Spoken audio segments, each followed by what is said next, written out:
Imagine this. You've spent 20 years upholding the law, wearing the robe, sitting behind the bench, delivering justice. But tonight, none of that matters. Because to one man in uniform, you're not a respected judge. You're just a black man in a luxury car on the wrong side of a traffic stop. The flashing lights lit up the interior like a crime scene. Judge Solomon Hayes sat still, hands clearly visible on the wheel, calm, controlled, a man who knew the law inside and out. But to State Trooper Wade Tillman, swaggering up with prejudice written all over his face, this wasn't a judge, just another suspect in a nice car. License and registration, Tillman barked, not even answering the judge's polite question. Of course, it's in the glove compartment, Hayes replied, staying steady, respectful. But the moment he moved to retrieve it, everything shifted. Tillman's hand dropped to his holster. Forget the glove box. Step out of the car now. No discussion, no explanation, just raw, aggressive command. Another officer, Trooper Diaz, arrived just in time to witness Tillman shove Judge Hayes against the trunk of his own car. The dust, the scratch of fine fabric, the force. It was humiliating. I have a right to know what I'm being accused of, Hayes said evenly, but Tillman wasn't listening. He was too busy rifling through private court documents, tossing them aside like garbage.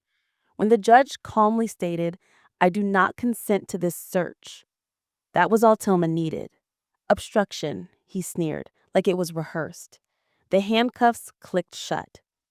What Tillman didn't see was the young woman filming nearby. Every second, every word. 2 hours.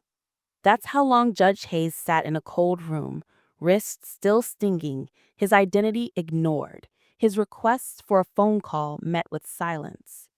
The officers outside joked, "Thinks he's someone important." He didn't flinch. Then the door opened. Sergeant Anna Sharama walked in, sharp, experienced, and immediately suspicious. She spotted the ignored judicial ID, the composed man in the chair. Something didn't add up. "State your full name," she asked. "Solomon Hayes.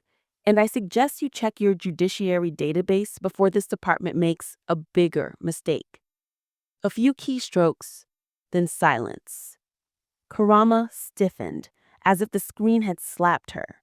She turned pale, walked slowly back to the room, and with a voice stripped of all formality said, "Your Honor, I deeply apologize.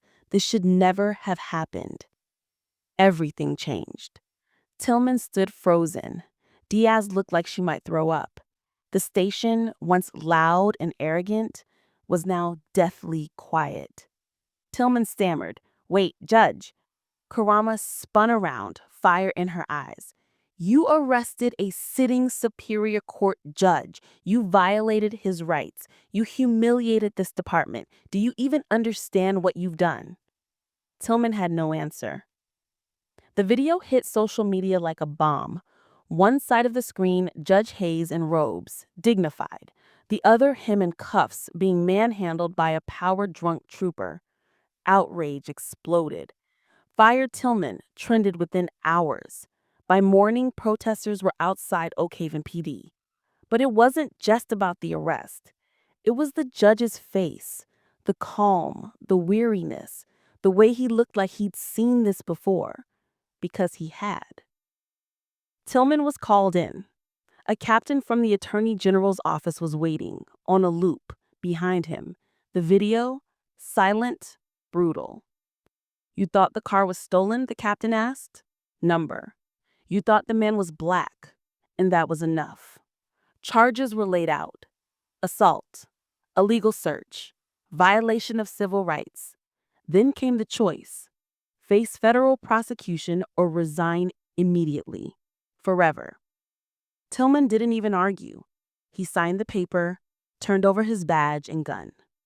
It was over. As Judge Hayes walked out of that precinct, the same building that had mocked him hours earlier now stared at the floor, silent, ashamed. Because they all knew something. This wasn't justice being served. It was only the beginning. What happened to Judge Solomon Hayes wasn't just a traffic stop gone wrong. It was a brutal reminder that even those who uphold the law aren't safe from the ones who abuse it. But this time, the system didn't bury it. This time, it answered.